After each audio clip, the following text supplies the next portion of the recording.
Hi, it's Craig from the Dive Line, and we've come down to St Andrews Dive Centre in Rochester in Kent. Look at the blue water. Can't wait to get in. Yep. So this is the entrance into St Andrews. If you have a look over my shoulder here, you'll see the chalk cliffs.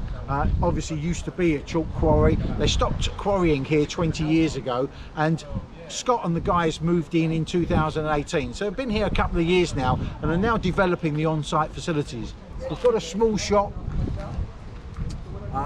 that will actually become the classroom. We've got a classroom on the left. We do have airfill facilities in the green container behind me, and there's toilets on site as well. As you can probably tell by Amy's blowing hair, the wind's picked up and the noise in the background was just awful. So we've had to switch to voiceover. Scuba Amy, who you all met on a previous episode, came down to St Andrews from her home in Essex to have a dive with Fridge and I.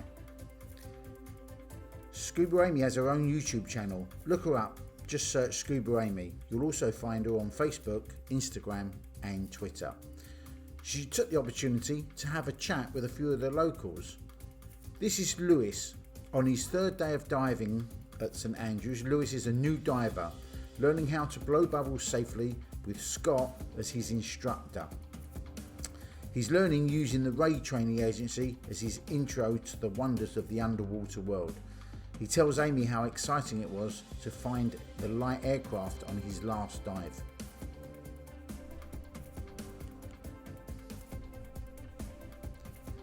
Next, Amy took the opportunity to have a chat with the guys from Bespoke Scuba.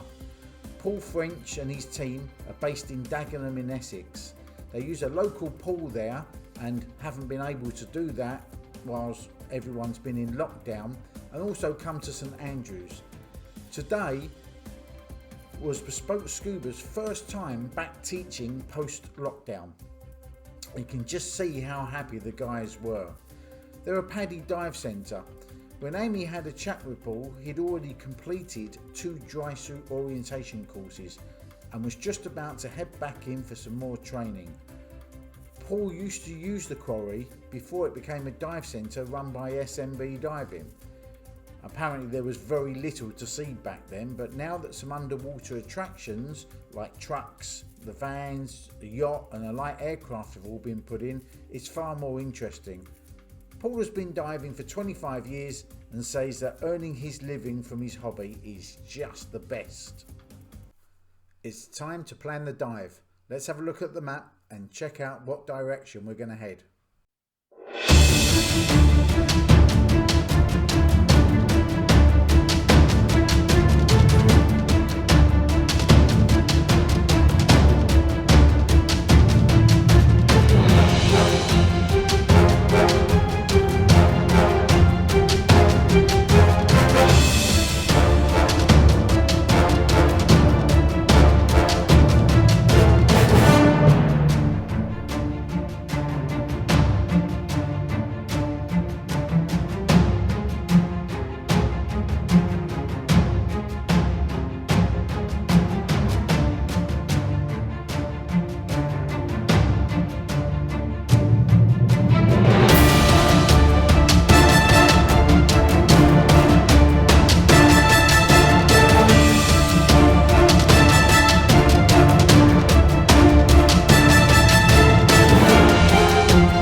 Just had 2 dives. It was great fun. A couple of areas looked like we were diving on the moon, but then we all of a sudden found an aircraft, a yacht. It was great. Lovely to be back in the water. I'm with Scott here from St Andrews. Scott, how long have you been here? We've been running this for just about 2 years now. So you started in 2018. That's right. Yep. We opened in the winter of 2018. We've been open ever since. Other than the COVID, and so you've just COVID, reopened now straight after the lockdown. Yep. We opened for swimming first of all, so we ran that for a number of weeks, and then we've just started letting divers back in, and so far it's all going very well. Yeah, and everyone seems to be socially distancing and doing everything they're supposed to do, and following the brief. Yeah, exactly, and it was all really easy, but at least we can go and blow bubbles. And so what's the plans for the site? You're obviously putting in new buildings, and you can see there's a lot going on. Yeah, there's lots of improvements. So we're stood in a building that's about to be turned into a cafe. So some still small improvements to be made on what the site we have just at the moment. From a diving point of view, the next step is to get a big wreck-in. It's been our ambition all along, so we've got a number of things in there, but we've got something big. As I describe it, if we said we've got a transit van around the back, you won't go around and look at that. If I said I've got a big wreck, a helicopter, whatever else it might be, and you're going to walk around and look at it, that's what we want in the water. Something you can do some penetration training on. Absolutely. Yes, we've got some of that with containers, but something that's really worth going to go and see. Also, the aim is to try and develop the underwater course in the 25-metre region. So we've got a lot at 30 plus. So we've got a bit more variation. We've got a shallow course area, we've got the deep stuff, and then something that's a little bit more attainable for those that just got advanced water, perhaps. Yeah, something down to around the 18-metre level. So yeah, we've got to work towards that. So we achieve that way in some of the slopes to get that sort of depth. And again, is trying to make it all sort of levels for everyone to be able to dive. What about training? You're doing training courses on site?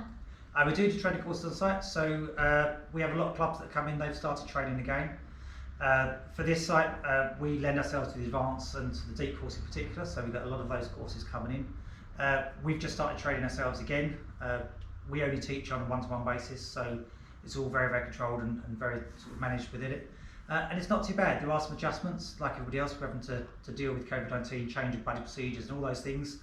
And so far, so good. Doing all right. Your catchment area is amazing because we're sort of straddled in between the M2 and the M20, just southeast of London.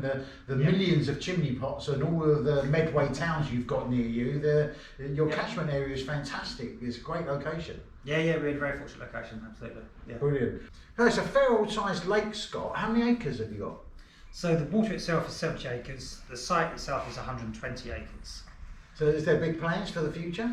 Yep, so we are currently waiting for planning to be approved. The plans are for £13.3 million to be invested in the site. That includes a 3-storey building that has classrooms, changing rooms, scuba shop, boat storage and all those things at the bottom, restaurant in the middle, and then a terrace bar, terrace area on the top of that. There are plans to have a zip bar on site, accommodation. Nature's a very important part of the site as well. We've got a nature reserve on the far corner where they currently fish. There's lots of endangered species on site, so a lot of the plans here is the balance between the ecology and the use for business and diving and swimming. We've got free divers that start to come in, there's rowing, there's sailing, so lot more things to come. Now with 70 acres, you've got the room to have separate areas to be able to put those different water sports in separate areas. Absolutely, yeah, that's right. Fantastic, yeah. Brilliant. Well, we look forward to coming back, and that's it from us at the Dive Line.